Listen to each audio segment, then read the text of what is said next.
원숭이 두창으로 불리는 엠폭스에 감염된 환자가 경남에서 처음으로 나왔습니다.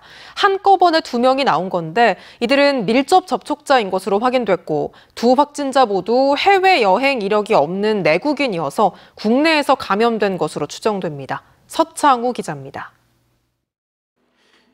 경남 첫 엠폭스에 감염된 확진자는 경남에 사는 내국인입니다. 발진 증상과 통증이 있어 질병관리청 콜센터에 검사를 문의했고 다음 날인 15일 확진 판정을 받았습니다.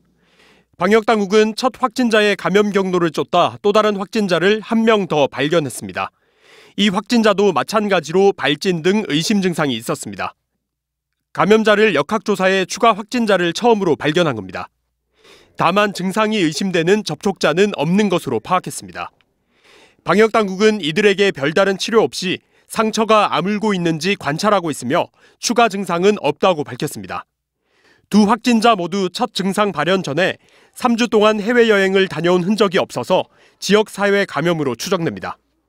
특별한 치료제가 없어도 이제 자연 회복이 되고 저희 도에서도 격리 병상하고 그다음에 치료제가 충분히 확보되어 있기 때문에 도민 여러분들께서 불안해하지 않으시면 열흘 만에 우리나라 지역 사회에서 감염된 것으로 보이는 환자만 11명.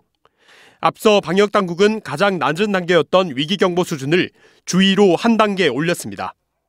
전문가들은 지역 사회로 급격하게 퍼질 상황은 아니라면서도 혹시 모를 지역 사회 추가 감염을 막으려면 검사자들이 자발적으로 검사를 받을 수 있도록 정책적 배려를 하는 게 필요하다고 조언합니다. 적으로 좀 검사를 해주셔가지고 진단이 되고 있는 부분이거든요. 그래서 지금의 기조를 이어가는 게 매우 중요한 거예요. 성소수자에 대해서 그렇게 압박을 하지 않은 상황들이 돼야 되는 거고.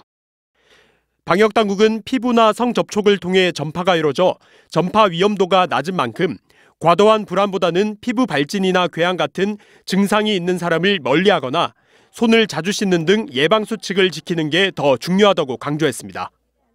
또 의심 증상이 있을 때에는 질병관리청 콜센터 1339에 신고해달라고 덧붙였습니다. MBC 뉴스 서창우입니다.